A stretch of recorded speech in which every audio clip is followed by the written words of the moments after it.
Let me give him a proper introduction, however. Fred is an independent, non-dual spiritual teacher and transformative philosopher.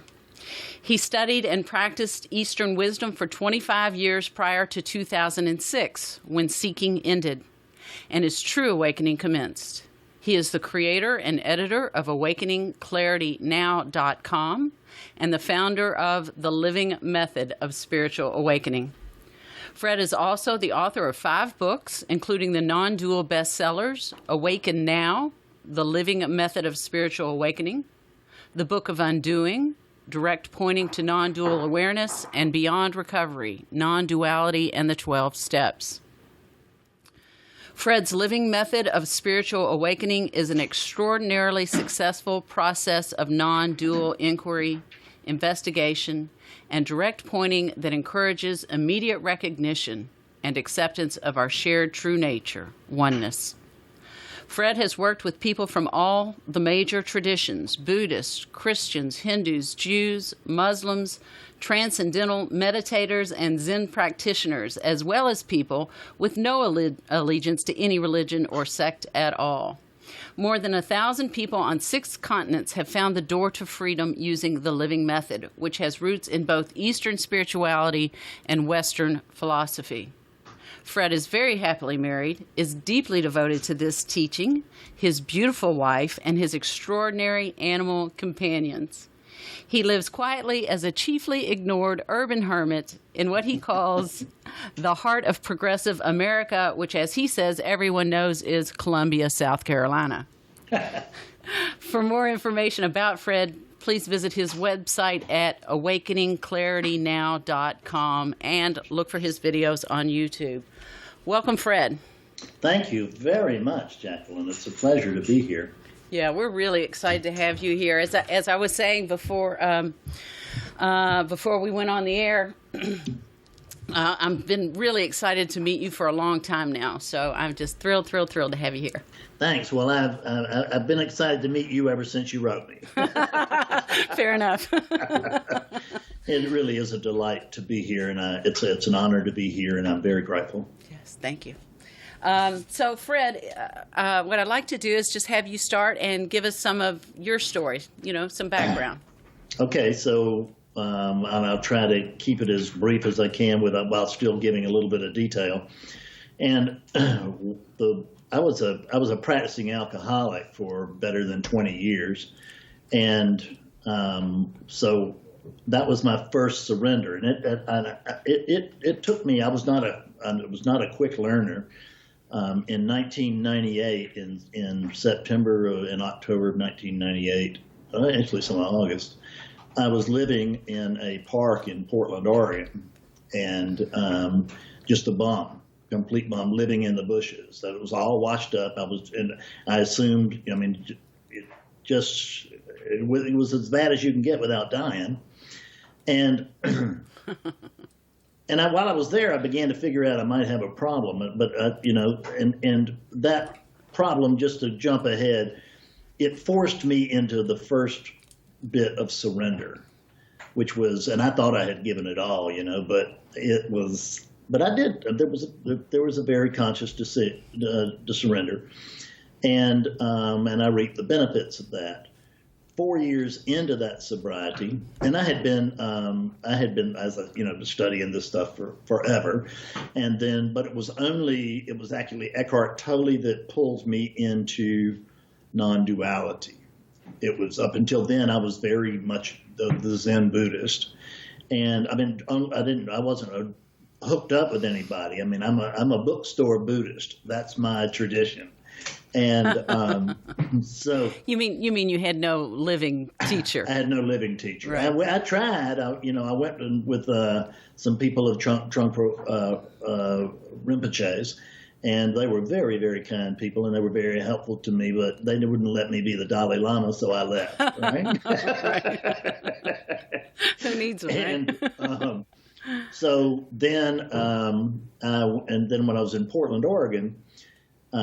I lived out there for 8 years, and while I was there, I went to the Zen Center, but they wouldn't let me be the Roshi. So I left. I didn't want to be a part of anything that I wasn't ahead of, and it's just total ego. And because I didn't need to be ahead. I mean, I didn't know anything, right? I wasn't even close, as I would see it today. I wasn't even close to awakening. But there was such arrogance here that I just thought, oh, I should be a teacher, this, that.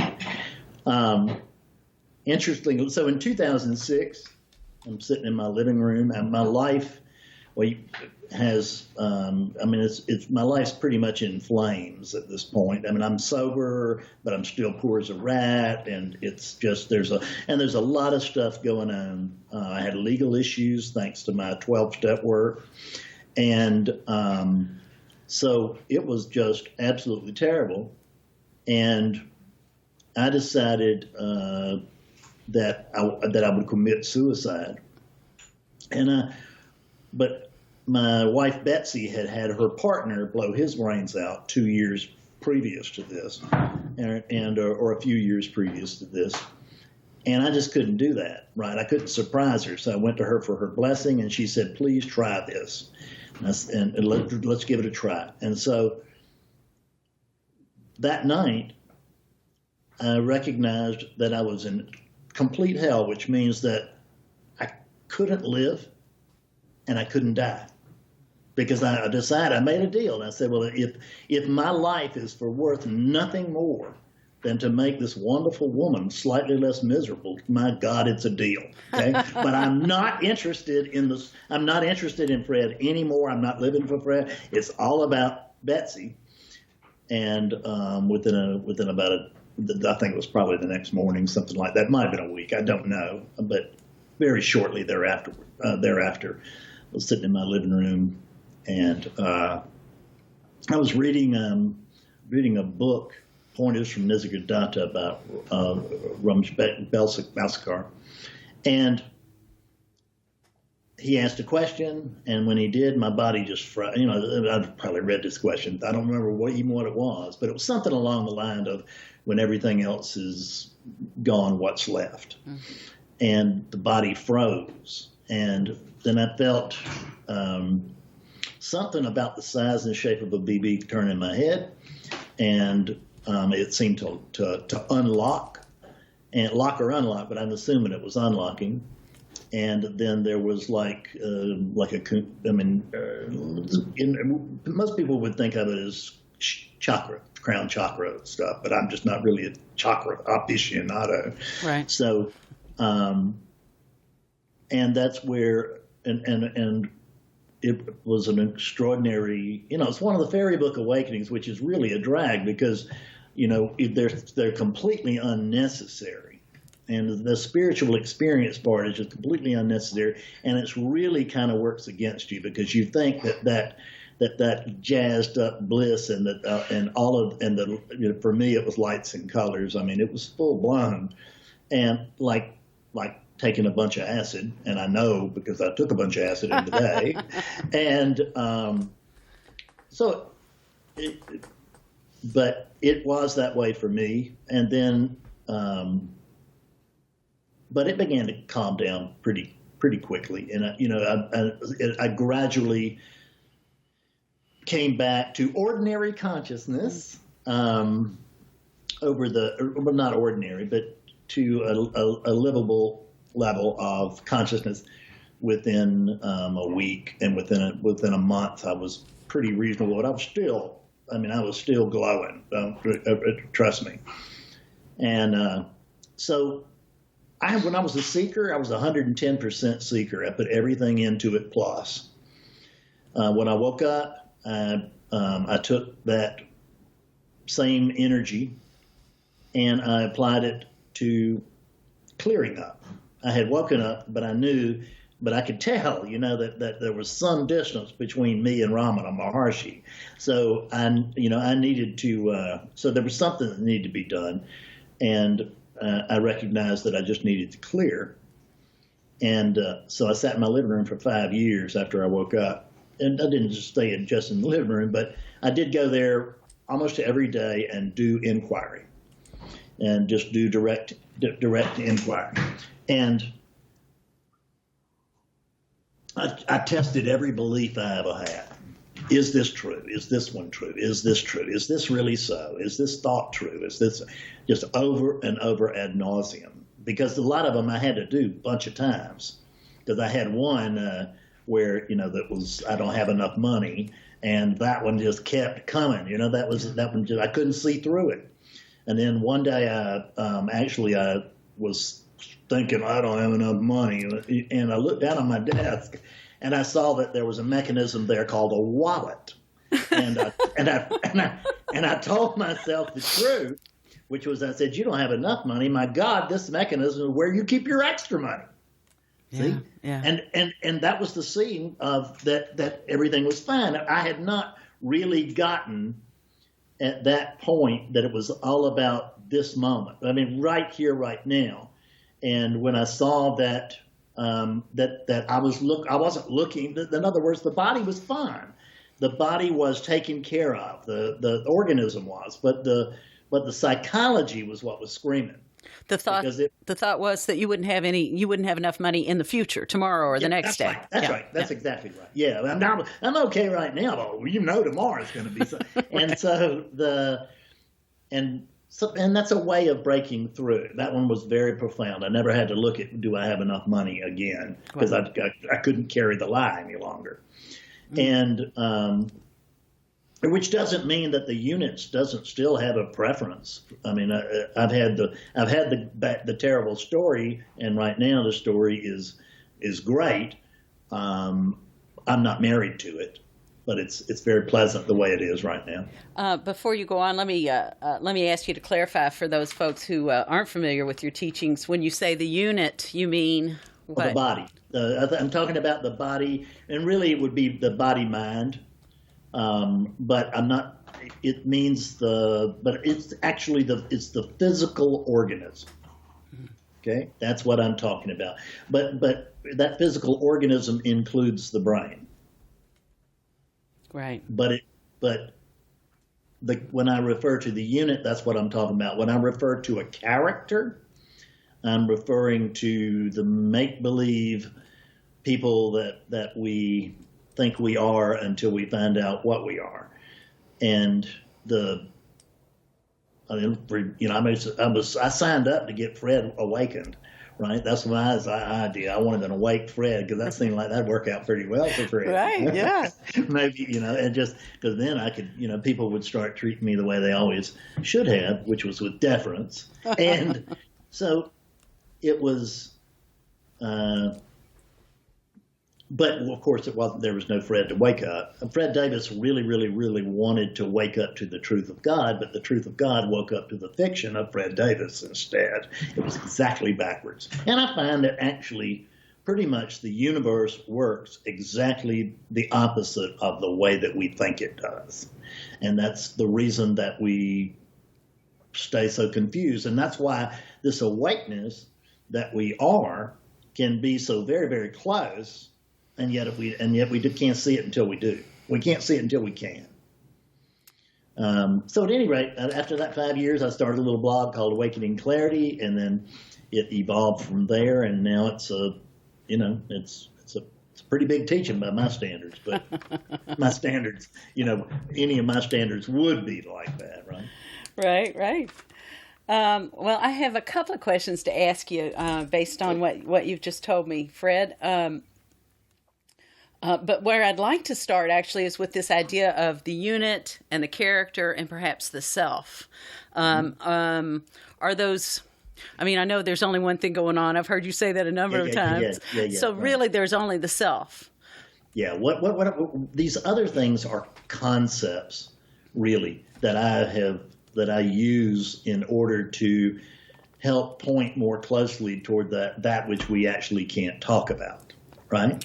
Sure. And so, and the unit is trying to, in other words, because I'm introducing separation into non-duality, which is ridiculous, and I understand it's ridiculous, but it's ridiculous from a philosophical standpoint.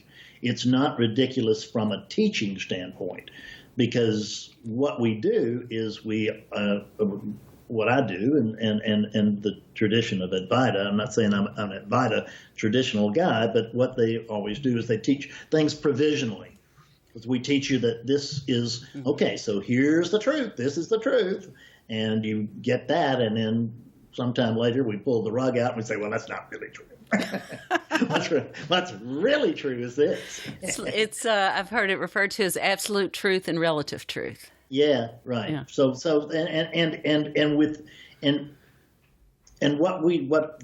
the living method does, what I do is my teaching is around incorporating both the relative and the absolute, because I notice that I am the vastness, but also notice that my experience is still coming through a unit, still coming through and through a character, Fred Davis. There's a sense of Fred here, but there's no Fred, and I help people see this, well, every day, except for Saturdays.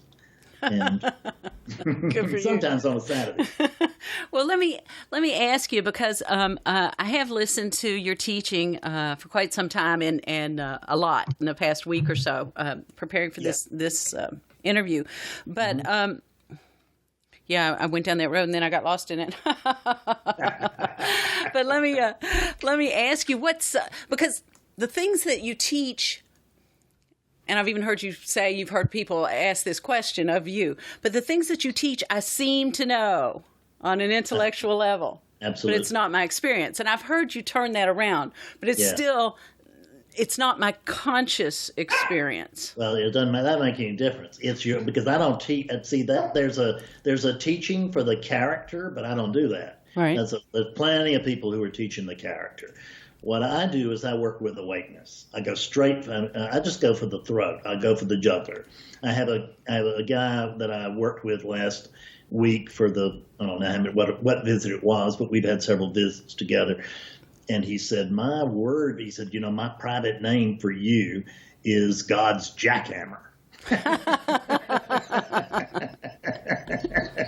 Because it's, this thing is actually so much simpler than we think. It's because it's the thinking that keeps it from being simple. So what this teaching does is it helps you. It starts out with awakening. Most teachings will, we start out with an introduction of some sort, and then you go through a progressive thing until if you're lucky enough and you live long enough, maybe you get to wake up. But I notice a whole lot of people don't.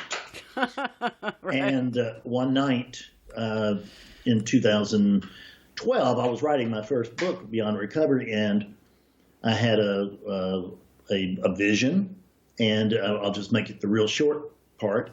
Is it like I was standing at the head of my stairs on the landing, and for some reason, all of the seekers from all of the traditions were coming up the staircase. So somehow magically this happened, and so they're coming up the staircase, and going for enlightenment. And then there was a switch for a second, and the staircase just was full of skeletons. Oh wow! And I went, oh my God, everybody's dying on the way to God. Right. And then something flashed in that said, what if we could wake them up first? And then lead them down the stairs into greater and greater clarity. But go ahead and get the mystique out. Get them to where they know what the heck you're talking about.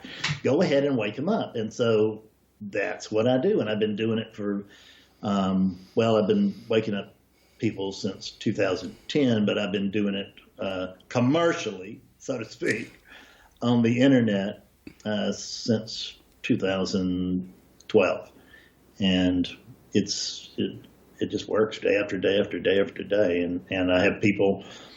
One of my regular students sent he's also in recovery, and he sent one of his sponsees to me this past week. He talked about this during I have a Sunday satsang also from 2 to 4, and he told the story of that. I get a lot of word of mouth from people because what I do, it just seems, I understand everybody's doubt or discomfort because what I do sounds like it's too good to be true. And we all know if it sounds too good to be true, it must be. But actually, this works. So I can't wake people up on command, but I have awakening sessions with them for 90 minutes. And they are not talking to me as conscious awakeness they still awakeness. You can't not be. There's just one thing going on. Right. But they're not speaking to me from conscious awakeness. Awakeness is not speaking to me directly. And a character is speaking to me directly when we start the session. And by the end of it, one of my questions is always, so awakeness is awake over there, isn't it? And the answer is yes. So it's, I don't know. Well, and I'm sorry, go ahead. No, I was just going to say, I don't understand it. I didn't actually develop this. It just arrived. Because when I had that sense of what if we could wake him up first, it seemed like, wow. But I had no way to do that. It seemed to me the most ridiculous thing I'd ever heard. Right. But within about a week, it started to arrive. And I thought that it actually had been arriving for 2 years. But I didn't recognize it until I started writing that book and I had that vision. And in between the two, I ended up with just a lucky unit, you see. Because I'm doing the same thing the Zen masters were doing, thousands of years ago, which is they would ask them, what are you guys doing? And they would say, well, we're selling water by the river. And that's exactly what I'm doing. It's the greatest con job in the world. I'm selling water by the river. I've got some special water here. And would you like some of my water? Actually, I would, Fred. Yeah. So it is the recognition that you're already awake. You just don't know it. And we've probably heard that at one time or another. Yeah. The only problem was there was nothing we could do about it. It's useless information. But it's not useless information for me because since there's no one there, it's just the character is a concept that is somehow cooked up spontaneously, and so that I think that there's a Fred. I had the experience of being Fred Davis for a little better than 50 years,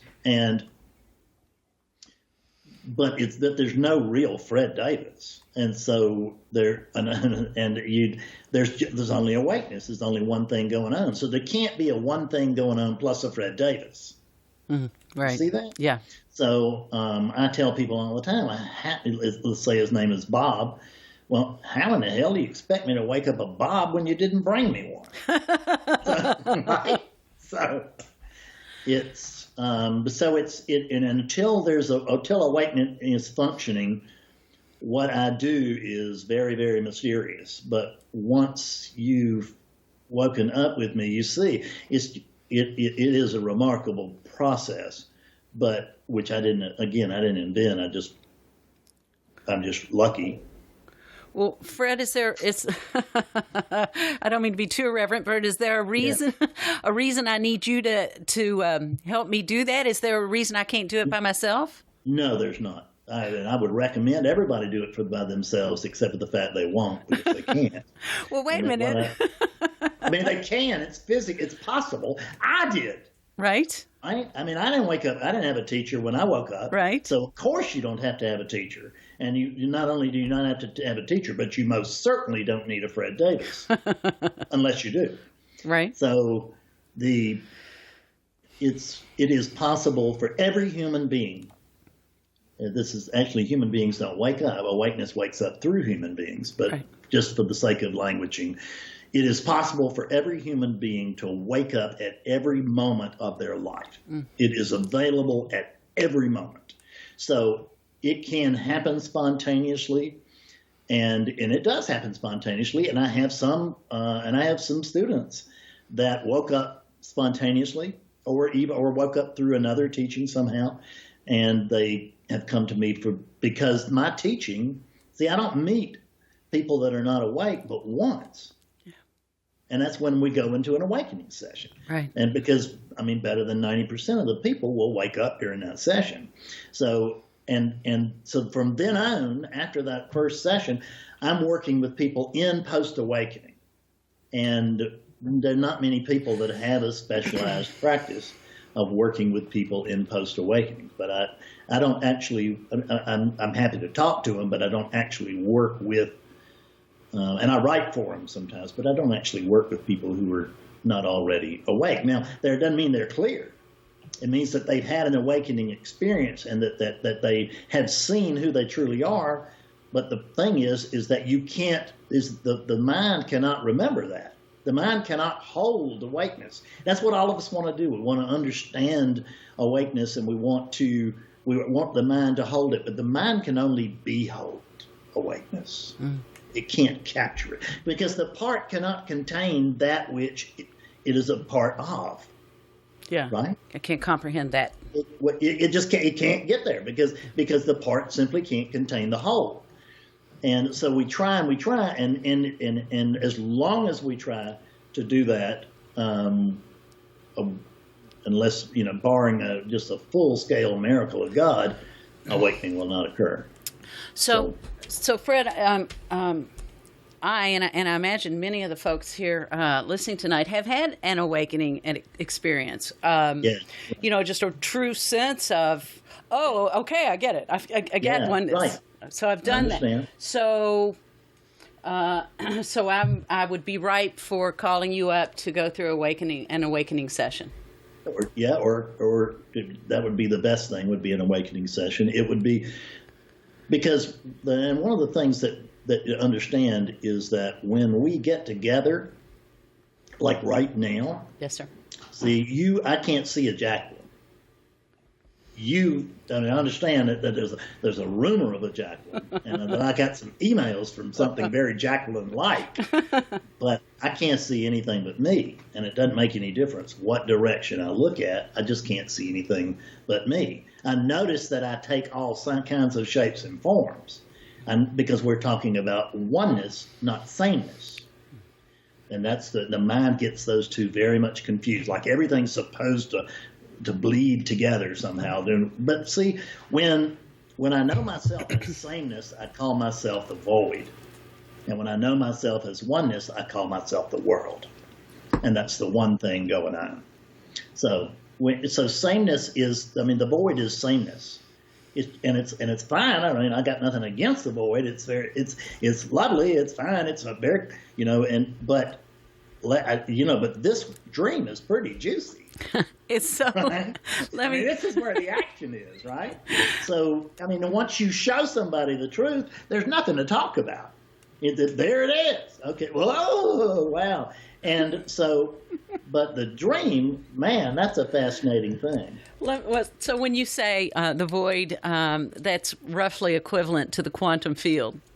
Yeah. Yeah. Mm-hmm. Okay. Mm-hmm. All right. And so just by your comment there, I can tell you that yes, I've discovered I've discovered many of the things that teachers before me have discovered. I've also confirmed some of the things that quantum scientists have confirmed. I know that I've seen it for myself and know it to be true. The scientists are right. I know they're right. They think they're right. I know they're right. Or some of them. It's a select group.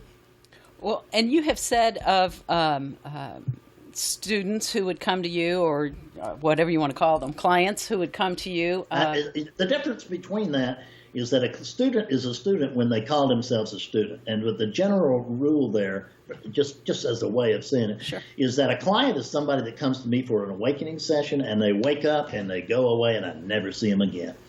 And students are people that actually use the living method not only to wake up but also to clear up, which means that they will see me several times, maybe many times. I have people that meet with me every week, people every 2 weeks, people every month. It's a matter of budget, and I'm not setting it up to. I needed a lot of help. God looked down and saw me and said, man, that guy is a mess. The only way he's going to be any good at all is if I put him in 3 or 4 sessions a day. And who the hell can afford that? So I better make him a teacher. And that's what happened. So actually, I go to session to clear up every single day. That's great. Good for you. That's what I'm doing here right now, by the way. Yeah, that's right. Yeah, it is. Yeah. It really is. Well, and okay, so you do 3 types of sessions. You do direct pointing sessions, awakening sessions, and clarity sessions. Actually, the direct pointing sessions, that's what I used to call, that's originally I called them DPS, direct pointing sessions. And then I began to see that there were those who, when I first started, I didn't have a lot of post-awakening stuff, which is just as well because I just got hammered for people wanting to wake up, right? Right. I had a very full schedule just with people that wanted to wake up. But as it went on and people would begin to come back, I noticed that I was waking them up, but the problem was, just like you said, you've had this awakening experience, and but you can't actually know because the mind can't contain the memory. Yeah, I can't access that. No. That's the so problem. That's what I'm saying is that I began to notice that, and it was like, this doesn't seem to be all that durable, but it can be. It depends. I had people one of the guys in the Alps that I told you about. Mm-hmm. He's one of the guys that is the underpinning of the internet. I mean, he's just a ridiculous genius, and he's living in the mountains of Switzerland in a house from the 1400s, and a little cabin from the 1400s, and just has some kind of wireless thing or whatever, so he can get some internet.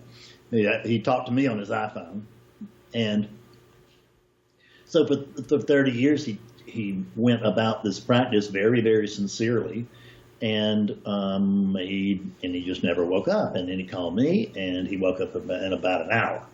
And when he did, here's the explosive awakening of the century. He looked at me and he went, "You're kidding."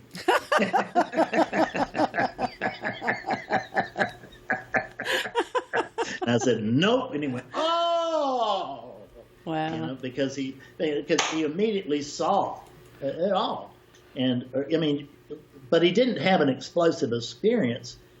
He didn't have a big spiritual experience that went with awakening. We have a tendency to confuse those two. Right. Awakening, more often than not, will show up, especially the way I do it, will show up without the explosions. When I first started teaching, I was having explosive awakenings right and left because I wasn't that skillful. And so I could take you only part way up the mountain and you had to jump. So you were a long way from where you were. You were just a lot better. But then I got to where I could take you all the way up the mountain, and then I got to where I could take you up the mountain, and I built a bridge to the other mountain. And that's the way it is that I can take you all the way up the mountain. Wow. I can take you across the bridge. I can do everything except for I can help you recognize your true nature. Almost everybody does. I can't make you accept it.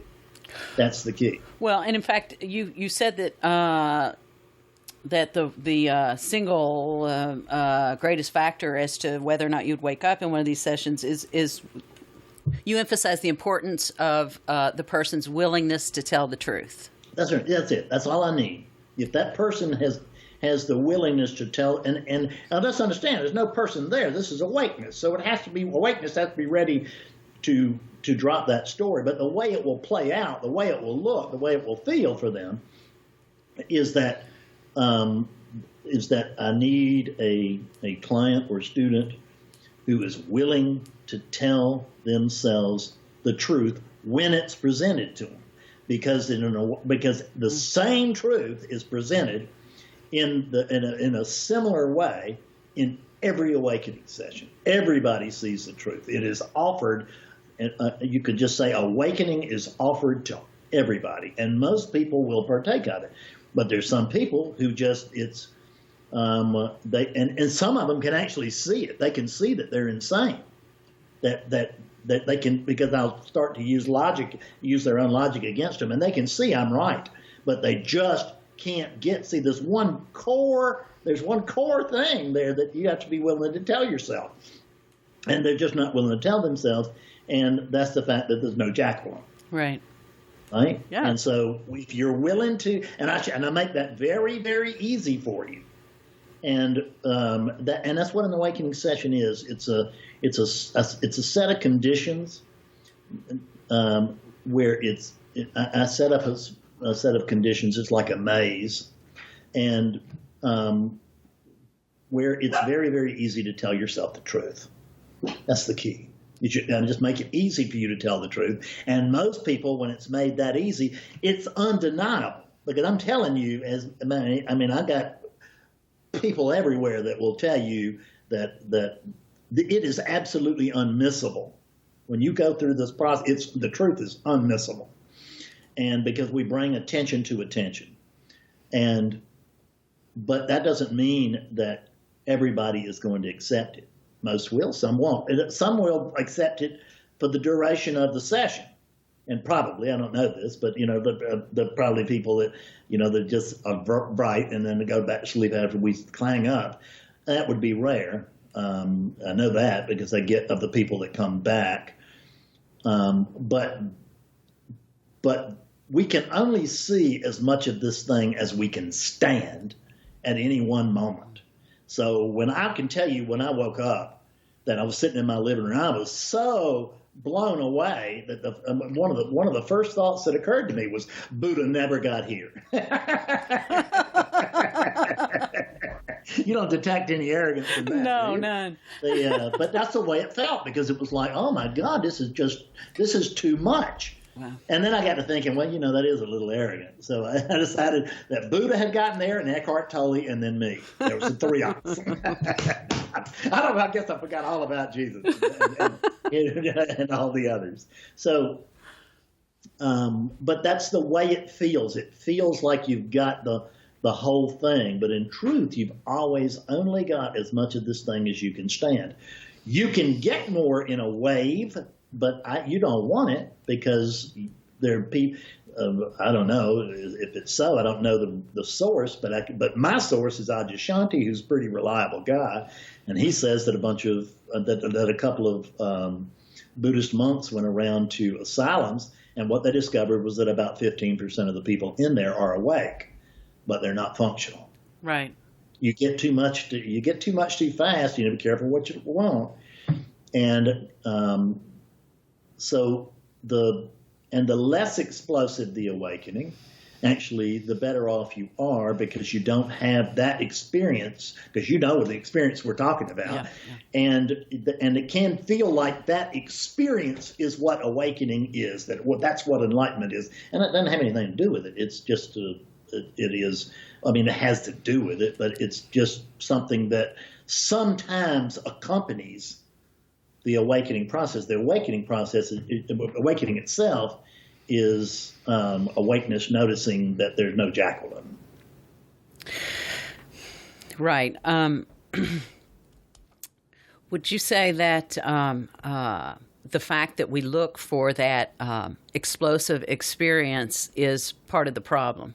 Oh, there's no question. It is probably the biggest problem, and this comes also from people who have had people that have had the explosive awakenings. They know what that's like, and really, we're just all dope addicts, and they just want that next hit, right? But it feels like, yeah, I understand that. That's all I wanted to, and I remember it very, very well. And but that's what I wanted. I wanted another one of those experiences.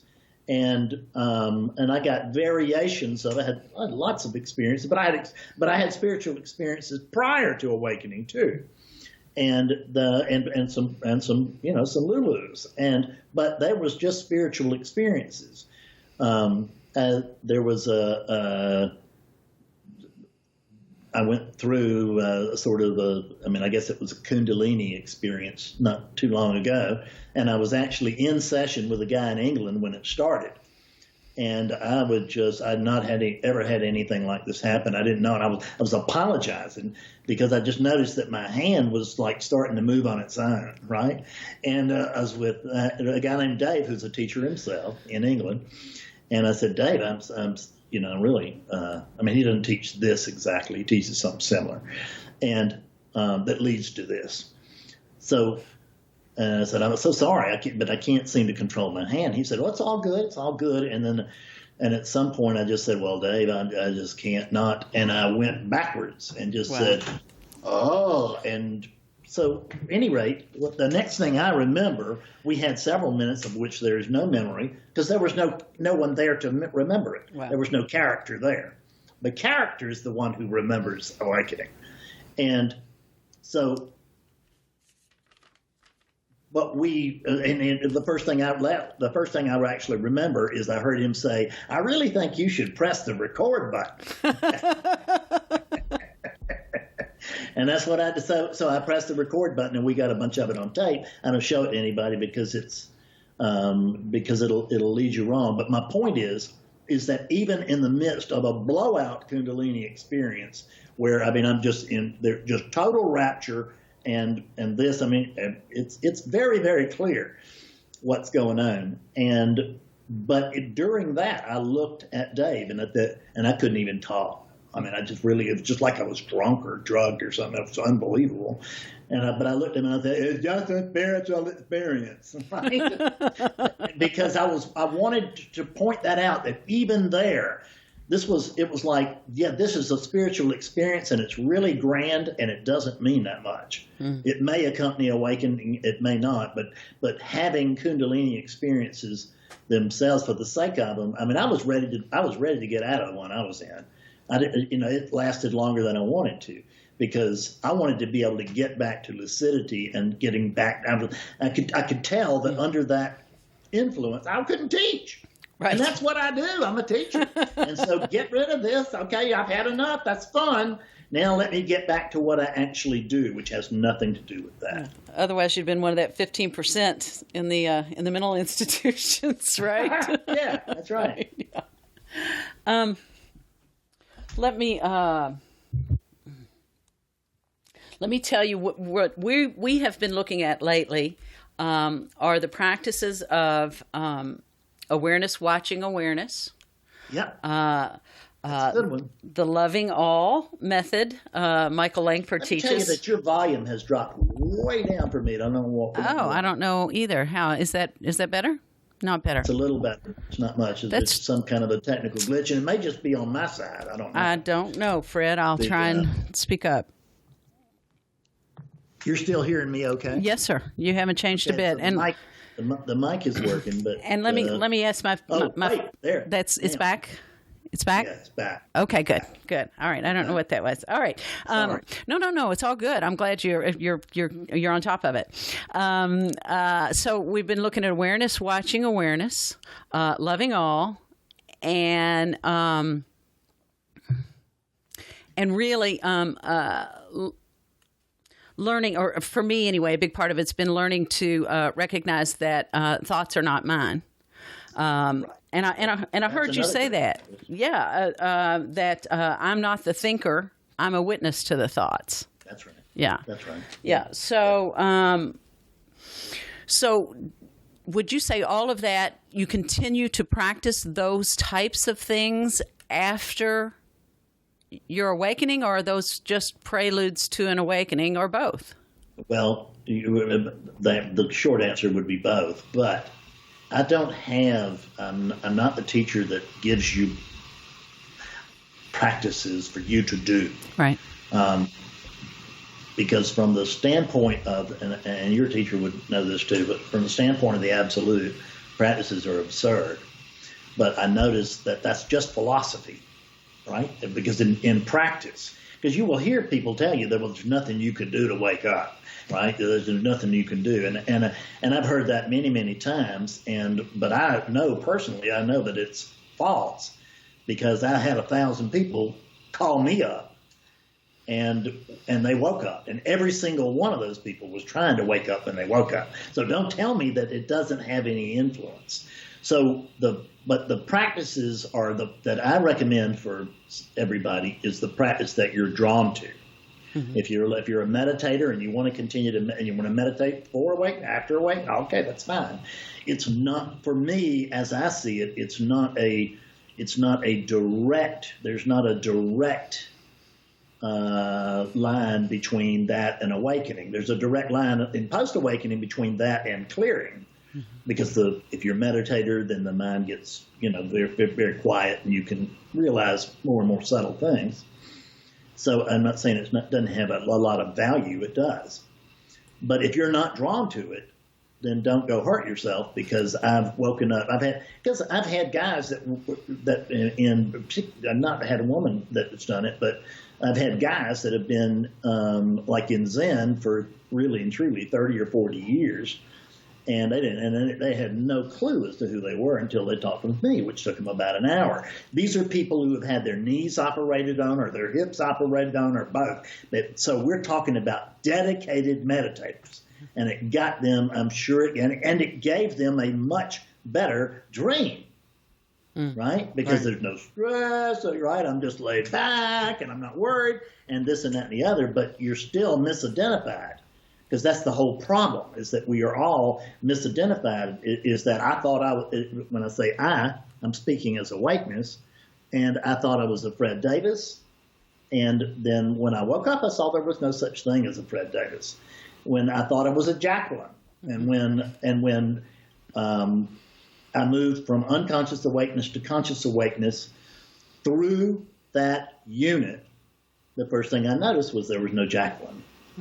And see, the only problem is that in post-awakening, it's Jacqueline that understands there's no Jacqueline.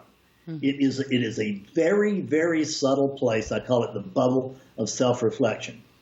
And that's what I specialize in breaking people out of, because and that's where you are when you say that, I understand us all intellectually, but it's just not my experience. And that's absolutely untrue.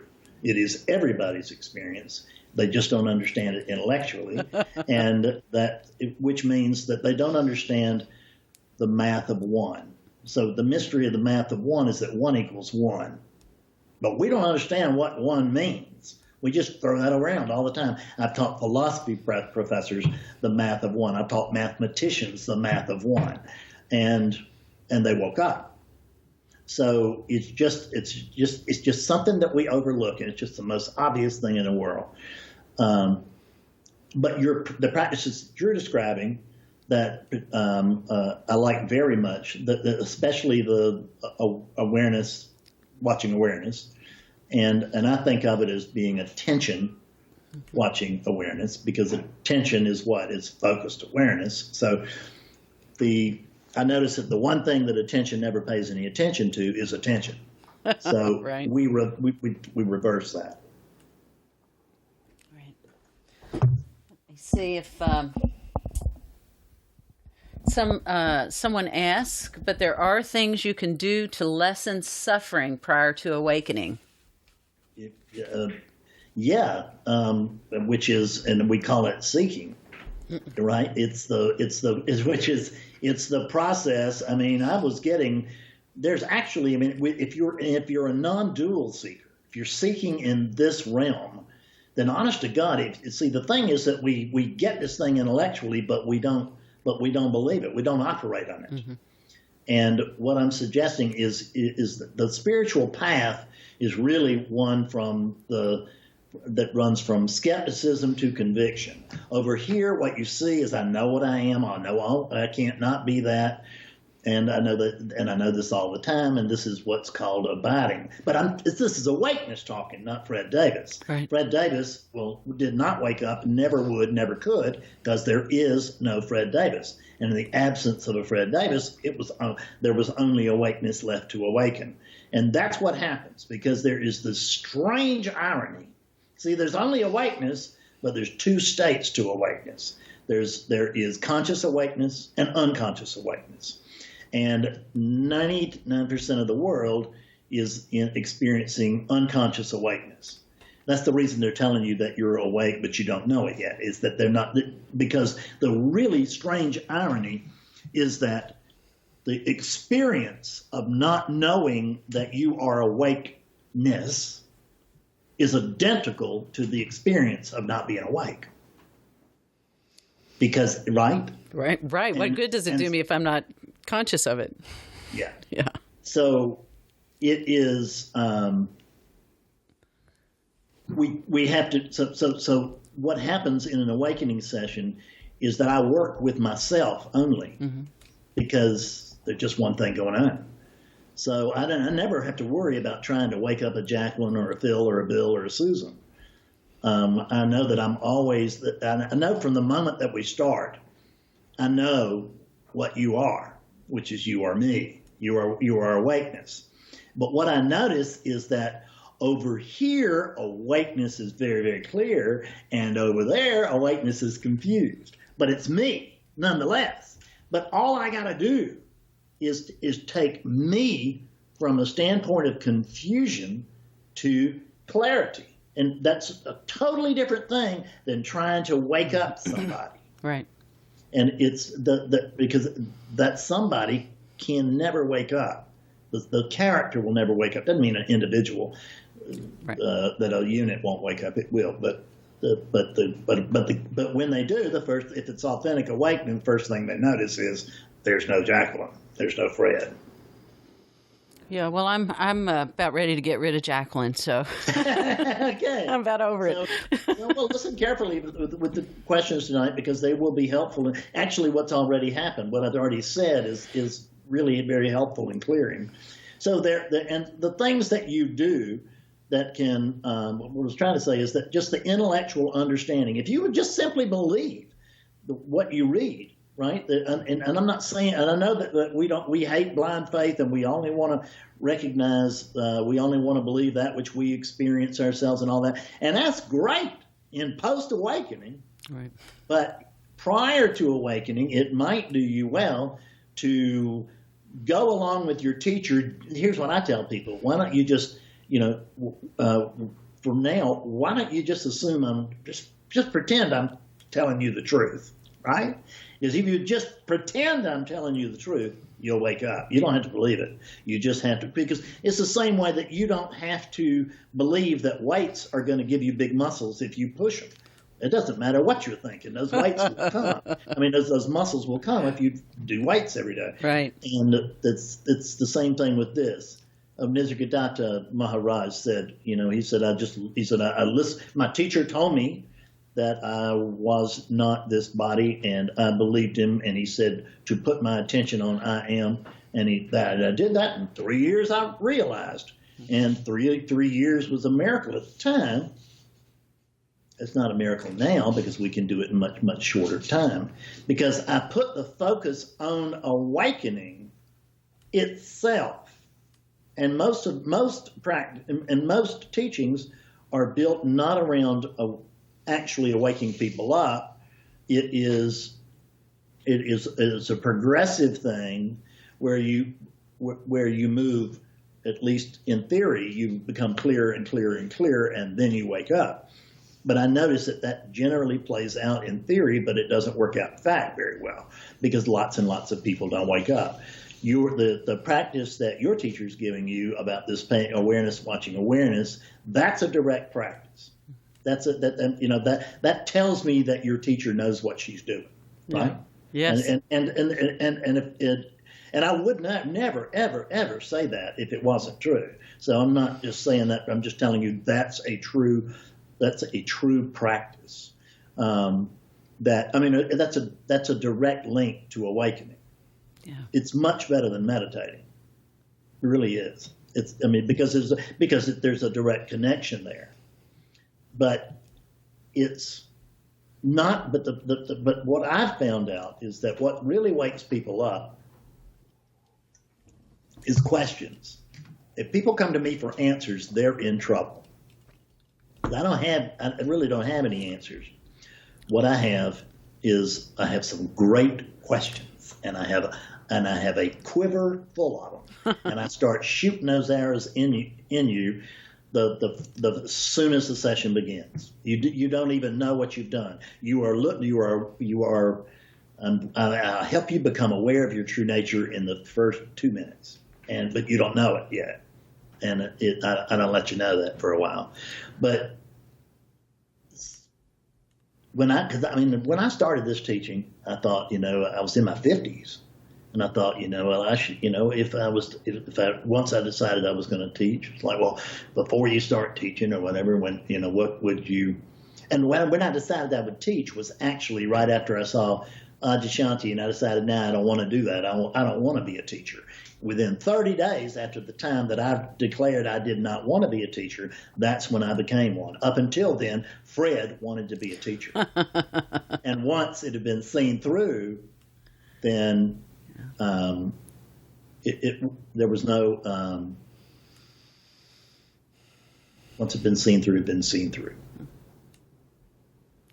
Well, let me ask you about the practice of self-inquiry, because I know that was important to your awakening. Can you talk a little bit about that practice and what you mean when you say self-inquiry, and whether you believe that that's a helpful practice? Yeah, absolutely. It's the most important thing there is. I mean, it's the as Ramana Maharshi told us. I mean, he said, there's only two direct paths. That, from my perspective, I understand that other units are saying other things, and those teachings are valid. I'm not saying anything anybody's saying is untrue. I'm saying that the same truth that's coming through this unit is coming through different conditioning over there, and it will be seen differently, because nobody can hear. Not everybody can hear a single teacher. In other words, there have to be many, many teachers, because what I tell people is that this teaching of mine is not for everybody, and it's not, because it's just too direct. But for the people that it is for, it is the shortest, fastest way to awakening on the planet. Because I thought that there would be, when I started that, I thought maybe if I woke up 6 people, that would be huge. And because I was coming from Zen, that's what I knew, right? And it seemed like it'd be a very good practice if I could wake up 6 people. And but that was before they started popping off around me, which was spontaneously just. They were getting some help, but I didn't actually expect these people to awaken. I just thought I was giving them some help because the first 2 people I woke up had never heard the word non-duality, so they certainly didn't need any preparation, except for the fact that they trusted me. They both trusted me implicitly. Because I was, at the time, I was their sponsor in 12-step recovery. So, and I had been that for a long time. They had trusted me with everything, and they trusted me with this too. They listened to do the same thing Nisargadatta did. They listened to their teacher.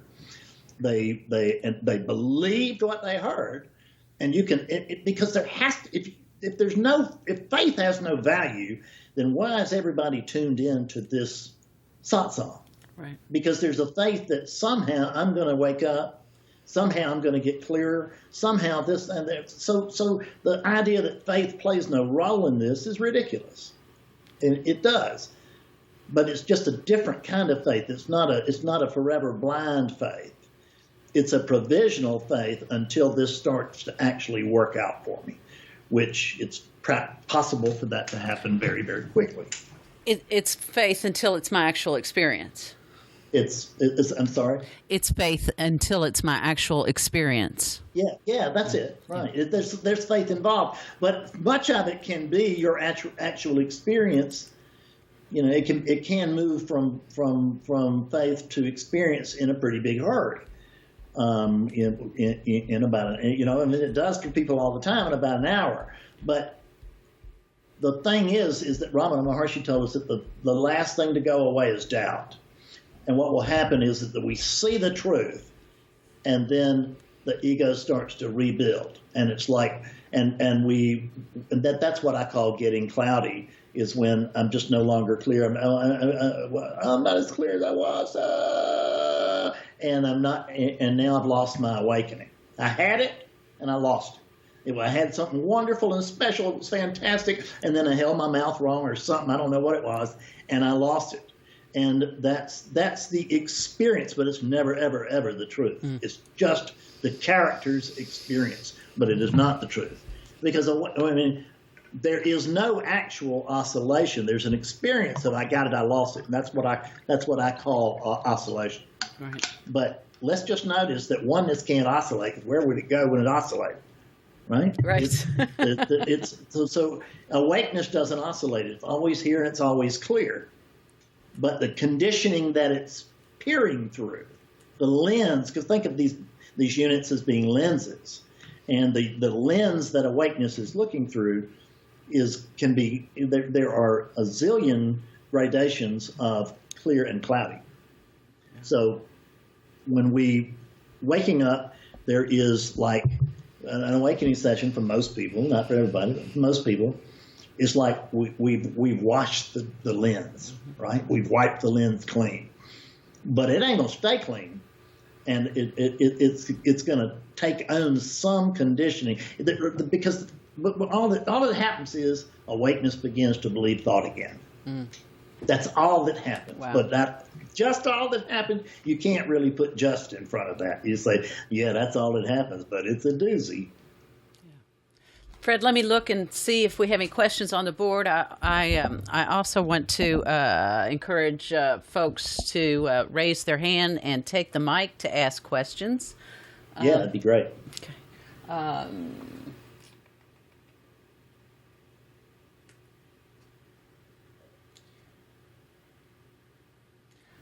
There's a question about A Course in Miracles. A lot of our folks, I think, got their spiritual feet wet with A Course in Miracles, and some are big practitioners even now. So the question is, I have people that come to me and they're in A Course in Miracles. They never leave it. It's a non-dual teaching. Yeah. So this what I'm doing is not about. That's the reason I say I've worked with people of every faith. I did A Course in Miracles too, and and I got a lot out of it.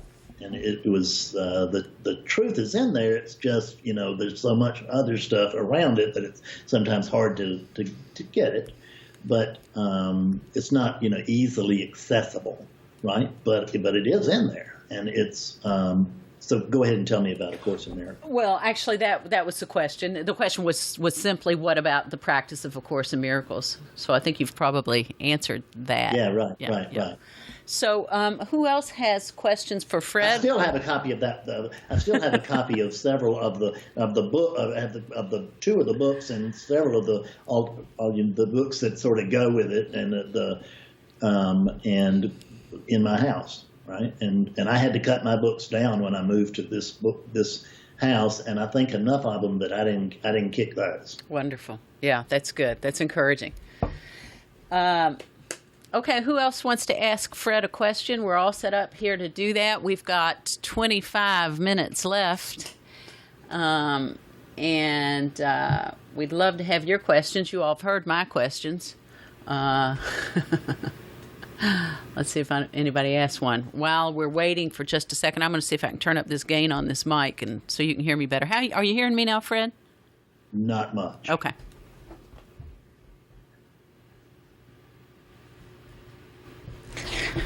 How about that? Is that any better? Better. Okay.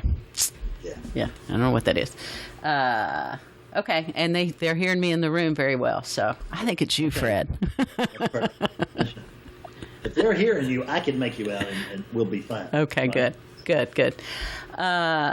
So, anybody have any questions? If not, then I will continue.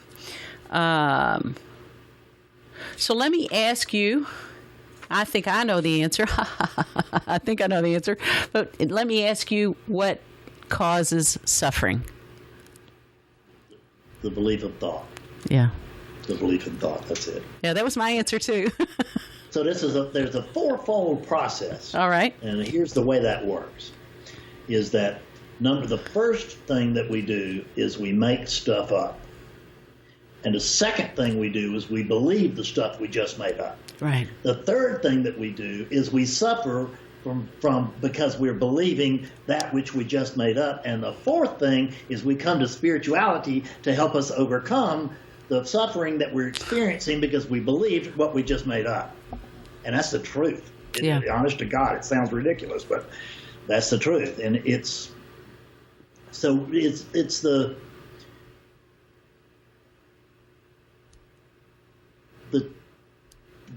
truth is always already here.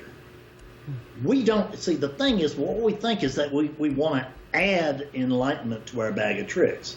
And I get that. I did too. I understand it. I'm not making fun of it. I was, I was a seeker for 24 years, and and then I was in oscillation for another 3.5. So I get it.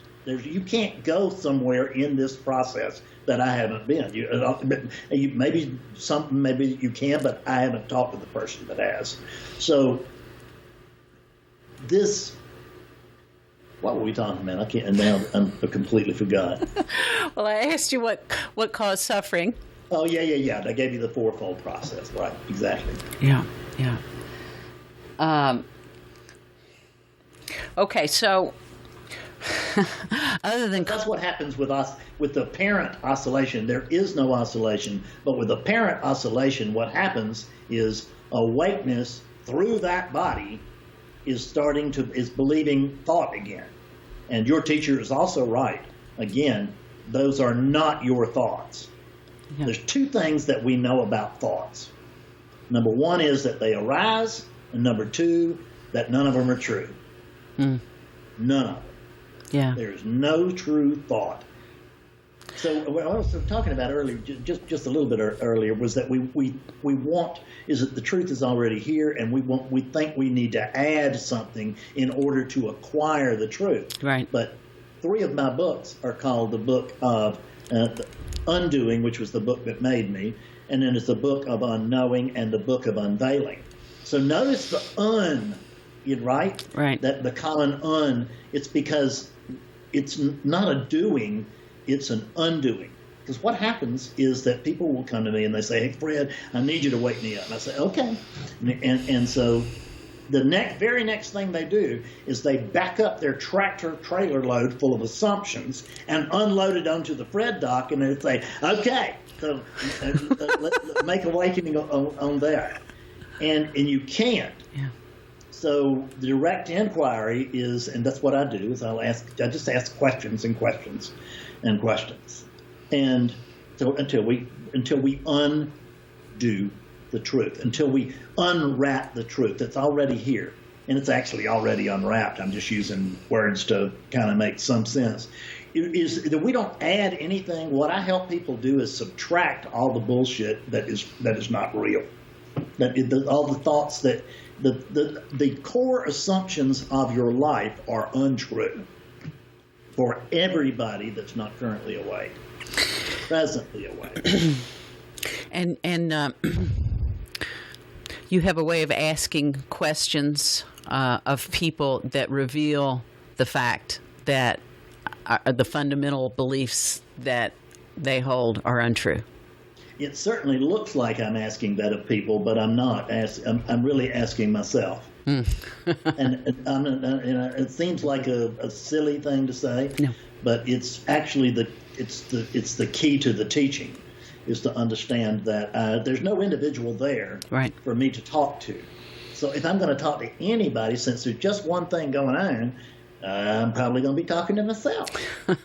And so I ask questions, but there's an apparent body here, an apparent body there. There is the experience of separation. It's just there is no separation. But I'm not saying there's not an experience of separation, and I could tell you about that too. But it is a matter of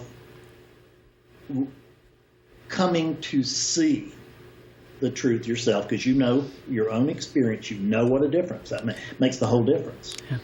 That's the reason I like to do that first with people. Is we get all the pressure off, right?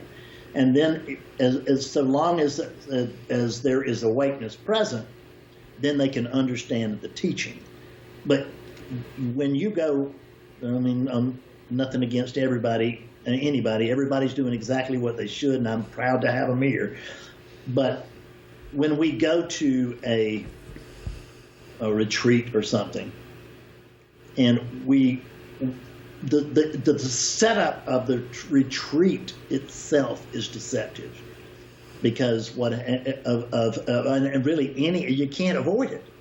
It's not, because it happened. It happened with me when I spoke in public too. I don't travel anymore. So, but because what happens is that you got the awakened one at the front of the room, don't you? Yes. The awakened one is at the front of the room, and meanwhile, all the knuckleheads like you and me are out there on our cushions, and we're thinking, oh, look at that. There's the awakened one. And we think we're looking at an awake piece of meat, right? We think that body is awakened. So let me poke a hole in that, and I'll tell you, this is my Buddha joke. It comes straight out of an awakening session, but this could be very, very helpful to people. So listen up. So the Buddha's enlightenment story, virtually everybody has heard.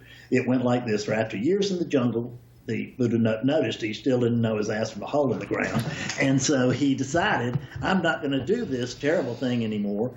Of torturing the body and this and that and the other, and I'm going to leave this park and leave my. And he had a little half a dozen followers or so, and he said, I'm going to leave this park and I'm going to leave my followers, and I'm not coming back until I know the truth. So notice that there was a very, very strong intent. It was just, I'm going to wake up because, and this is what I say, the desire needs to be there to wake up so that you're willing to tell yourself the truth. Mm-hmm. So he walked up the road and he found a nice place under a tree, and he sat down and he put his hand to the ground and he said, again, I will not move until I know the truth. And awakening occurred the next morning. Awakening occurred overnight at some point, and it was, but as the morning star arose, that's what the Indian, the Eastern people love to lace it up, and they lotus blossoms underneath my lotus feet, and things like that. But at any rate, so when Buddha woke up, I can tell, when Siddhartha woke up, I can tell you that it went through his mind that, well, I can't teach this because you can't teach it, you can't speak it. But the next thing that Siddhartha noticed was that the body got up and started walking back toward the deer park because it noticed that it couldn't not try to teach it, because there's the compassion, is that it had to try. So the Siddhartha's walking back toward the deer park, and all of his followers, they see him and they say, oh, Buddha, oh my God, something's happened to you. There's a change we can see. You're almost glowing. Are you a man? Are you a demon? Are you a god, or what? And as virtually everybody listening to this knows, the Buddha's very, very famous answer was that I am awake. Now, that's the part of the story that everybody tells you, and that's what's in all the books. Now, let me tell you the part they don't tell you that's not in all the books, is that when the Buddha said, I am awake, one of the monks elbowed the other and said, look at that. That unit just woke up. I can't wait till mine does. And for 2,500 years, these bodies have been trying to wake up, right? Because he thought he was looking at an awake piece of meat. But he wasn't. That's not it's not the meat that wakes up. It's not the body that wakes up. Nor is it, but at least the body is relatively true. The character's not even relatively true. And you can test this for yourself. If a friend of yours or I walk into that room right now, then I will see a Jacqueline. I'll say, hi, Jacqueline, we'll wave. But if a burglar were to break into that room right now, he would not see a Jacqueline. He would see a woman at the computer. Right. So let's see what the difference is. They can both see the body. So at least within relativity, if we say that something's real, if it exists even when we're not thinking about it, okay? Right. So the body exists whether I'm thinking about it or not. I come around the corner, I see a body, I see it. So that is at least objective, yeah? Yes. But notice that Jacqueline is quite subjective. Yes. The reason that the burglar didn't see a Jacqueline when your friend did is that the burglar didn't bring a Jacqueline with him. He didn't have an image in the head to match up with that image, and there's Jacqueline. But where did he get the news? Where did he get the information to call that unit Jacqueline? I mean, he got it from you. Right. He sure did. And where'd you get it? You got it from your parents. And where'd they get it? They just made it up. Yes, they did. Oh, shoot. Let's see. Kathy is asking whether you can share some of those sample questions you ask in inquiry form. Well, let me explain how the world works, the universe works, if you will, which is, because it doesn't work quite the way that we think it does. As human beings, believing that we are a character, when I thought that I was Fred Davis, then my experience. Tell me again what she asked, because I just lost it. If you could share some of the sample questions you ask. I got it. So is that as human beings, what we do is we get lost in the content of this arising. Because awakeness is that which does not move and does not change. It's already still, it's already quiet, it never goes anywhere or does anything. But so it's we get lost in the content of this arising. We think that if we can change the content enough, we will be happy. Right. And we will be fulfilled, and we will be all of that. Because what's really eating at us, and it did that way with me as an alcoholic, it did that with me with a gambling addict, it did it with me with sex, I've seen it do it with me with food. There's just this seeking, because every single one of us knows that we are awake. And how do we know? Because we experienced it as little children. Because as infants do not have any sense of other and of me and other. There's no other. There's just this. It's oneness, experiencing itself as oneness. It doesn't have any, because it has no self-concept at all. Right. And that comes at like somewhere between 2 and 3. So the truth of yourself as oneness. Everybody does. All I'm doing is reminding people of what they already know. I don't tell anybody anything they don't know. And they can't, because there's just one thing going on. But through the individuals, there is the knowing of the truth. And so at the moment that we declared ourselves to be independent entities, then that sense of wholeness was broken.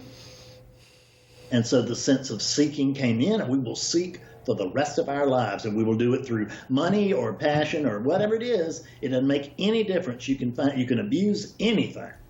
And I mean, you could success, power, fame. It doesn't make any difference. I have people that are worth hundreds of millions of dollars that were miserable when they met me, and then I have a famous European pop star. She's beautiful, she's rich, and she's famous, and she was one of the most miserable people you'd ever want to talk to prior to waking up. So there's no such thing. You can get to that place. If you notice that there's some Hollywood stars that get wrapped up in this, and that's because the two things that will move you into looking beyond the content of this arising is enough suffering, a whole lot of suffering, or a whole lot of success. Right. Because you get all the success, you get the money, you get the car, you get the wife, you got the house, and you notice that I'm still not happy and I'm still not complete. So our journey through life is built around establishing a better and better self-image. Right. Yeah. Yeah. And so I'm adding to my self-image. But let's stop right there for a minute. What's the key word there? Image. How much does an image weigh? Right. Okay. So what we can notice is that again, this is the image is subjective.